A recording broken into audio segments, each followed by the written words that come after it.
Salvete discipuli. This is help for Henry First Year Latin Exercise 25. In Exercise 25, we're still translating some SVLPN sentences with subject and predicate nominative nouns. And using those being verbs from the chart that we memorized, sum es est, sumus estis sunt. But in this case, we are going to be translating now from English into Latin. So if we look back at exercise 24, we saw that being verb show up in between the subject and predicate nominative throughout these sentences, most often. Sometimes not. Sometimes we may have seen it at the end. And I'll remind you that word order in Latin, I won't say it doesn't matter at all, but I will say it's not as critical as it is in English, where we have to have words in a certain order. So you may find words in various order in Latin sentences, and so we need to investigate the word endings to truly understand the sentence translation.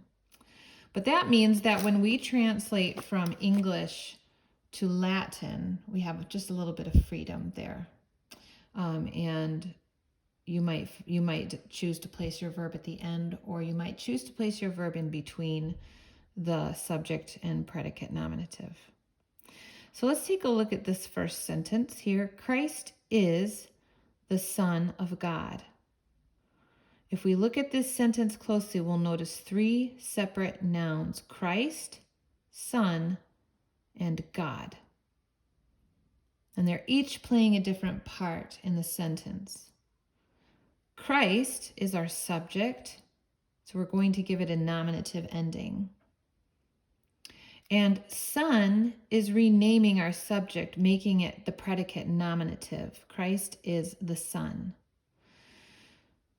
So the predicate nominative noun will also have a nominative ending. And then of God shows possession. Whose son? God's son. He is the Son of God. And whenever we have a noun that's showing possession, then it will be translated to Latin in the genitive case. So the other question we have is what to do with this being verb is. We want our verbs to match the noun or the subject in number and person. And so when we translate is, we need to be saying that Christ is or he is, which helps us know which of our being verbs to choose. We want the one that reflects that he is. So we're going to use this little word est. Okay, so now we know what to do. Let's go ahead and translate it. Christ, singular, nominative, masculine. Masculine, singular, nominative. Christus.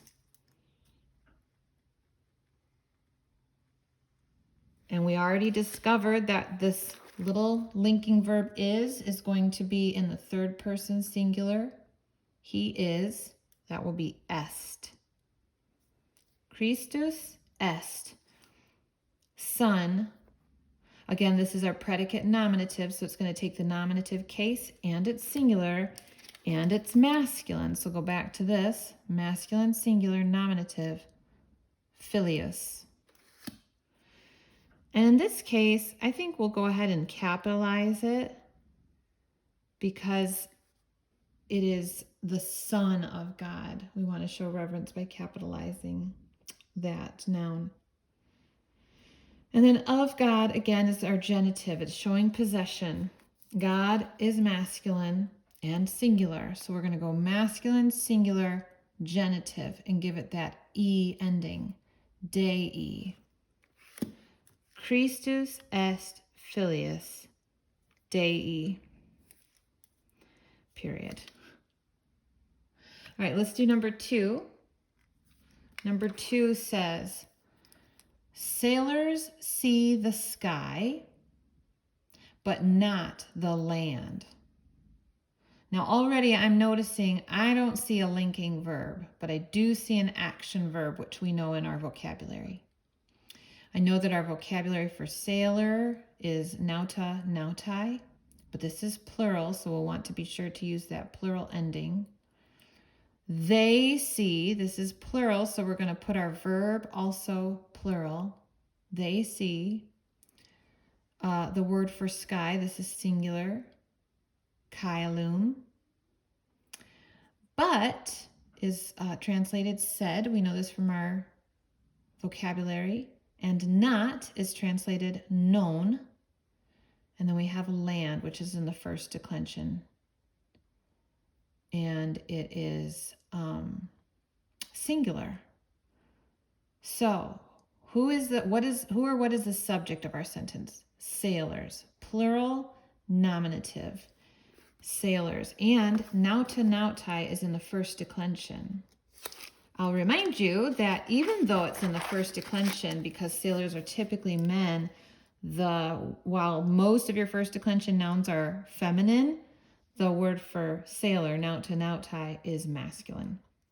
Okay, so sailors, first declension, plural, nominative. So my ending is going to be AE. And so my subject is nautai. Nautai. And with this one, I'm going to go ahead and put our verb at the end. But right now I want to just decide what it is. Since it's plural, the subject is plural, sailors see. It's like saying they see. So the verb here is wident with an NT at the end. Okay, so what do they see? They see the sky, but they do not see the land. And so sky and land are both direct objects receiving the action of seeing. Of course, that's being modified and negated for land here. So the direct object is sky and the direct object is land. Both of those nouns will be in the accusative case. Accusative is direct object. So land, terra, terrae, and the accusative singular is terram. Let me set that aside for just a second. Put a finger there. And kailum, kaili is in the neuter form of the second declension, also the accusative case, also singular. So kailum. So kailum and terram are the translations of those two nouns. So they see kailum, said, known, terram, wident. Remember that verb, they see. I hope this is helpful to you. Have a great week.